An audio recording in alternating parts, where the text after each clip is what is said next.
this is my last day in this truck. And dang, that's kind of crazy.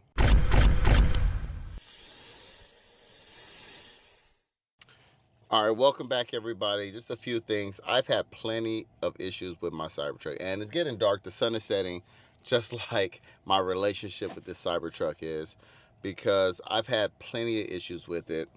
If you've watched my 99 Problems videos, I've had even more since then. I have technically, literally 99 problems, but it feels that way, right? I've had issue after issue after issue after issue. I'll link that video right there if you want to go into depth with those. But after a lot of those issues were resolved, I had a few more. The biggest one was the safety restraint failure. I call that the big one because after I took it into Tesla, they couldn't fix it. They rescheduled me. And I said, okay, if it's a safety thing, I don't know if you should be rescheduling me, right? So I talked to the advisor there and I said, hey, look at all these issues I've had. Is this truck 11? They did not hesitate. Usually it takes a while for them to get back to you. In a matter of days, they replied to my email and said, you have 11. Not in those words, but they said they will repurchase it. And I'm like, wow. And that happens pretty fast. And once I go through the whole process, I'll break it down for you and let you know exactly how long everything took. But I think mine happened faster than what I've read online. And that'll be a different video later. They have a running record of everything that went wrong with this truck. The reason I didn't trust them was because after the warranty is up, I feel like I would still have problems with this truck. And to me, it's not a Tesla thing. It's more about the quality of the first few models that came out. And there are some other issues that I haven't had yet that many other people are having, like the rear motor failure. So many people. And I follow along pretty closely with Cybertruck information, the forums, the news. And that's a problem that I'm expecting to have in this truck. So they sent me an email to see if I want to follow through with the repurchase. And I really thought about that. Could I trust them? I don't know. There's a lot of things in this world that you really can't trust. And if you're like me, then you want to take precautions, not only with your vehicles, but also in life. Today's video is sponsored by Aura, and it's a really important time to be talking about them because hackers may have stolen the social security numbers of every American.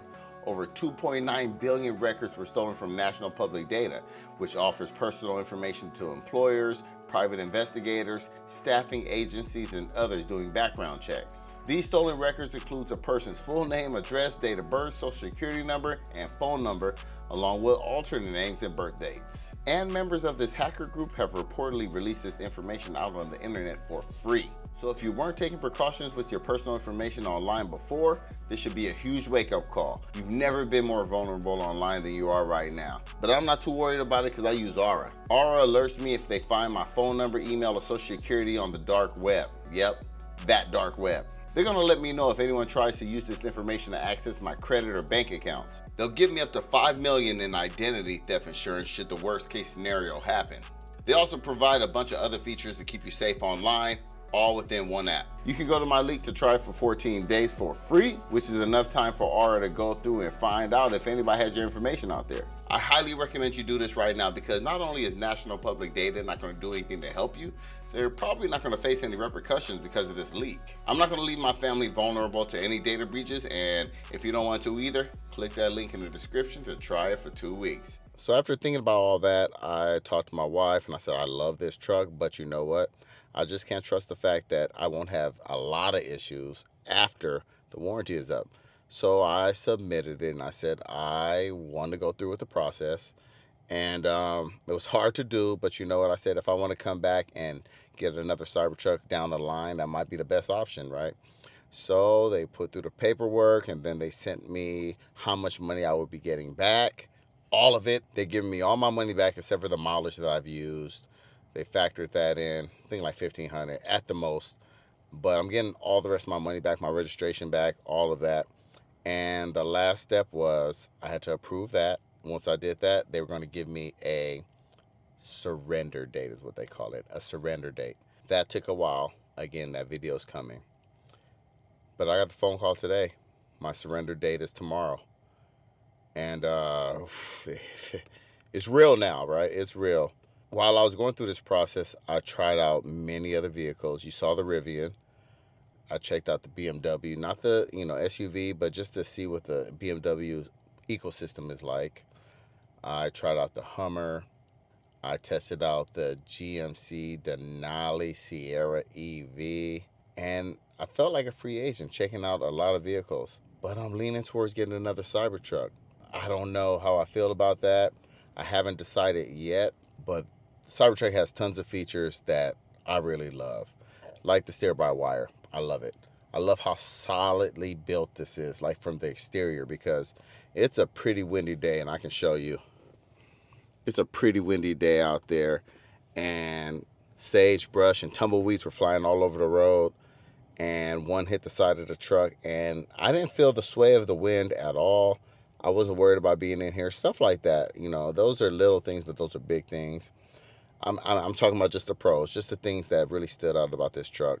It makes a statement. It's big, it's substantial. The kids love the rear screen in the back. I love the comfort of it. I love the way it drives. I love the acceleration, the speed, the power. I love this huge screen. There's so many things that I really like about this Cybertruck. But I'm a free agent, and I'm going to test a few more vehicles and maybe wait a little while to get another Cybertruck once they work the kinks out. I kind of feel like I might miss the Cybertruck immediately. Because to be honest, all the trucks and vehicles I tested out, as soon as I got back inside the Cybertruck, I was like, ooh, this feels good. So this just might be home for me, right? So I'm not anti-Tesla, but I'm anti this Cybertruck. So I'm not opposed to getting another Tesla, but we'll see what happens. We'll see. But this is my last day in this truck, and dang, that's kind of crazy. But I'll keep you guys posted. But this is not the end of the story, just the end of this chapter. I got way more videos to come. I'll talk about my process, and I'll let you know my decision on what I actually choose as my next vehicle. Because it's one thing for sure, you're going to know from me, because you know why? Because Cobra told you. All right, y'all. Appreciate every single one of you. All right, this is my last time with the Cybertruck Foundation Series. We're here at Tesla Service in Irvine. And even while he was testing it out, the tonneau was messed up. So there it is, man. My last photo with it.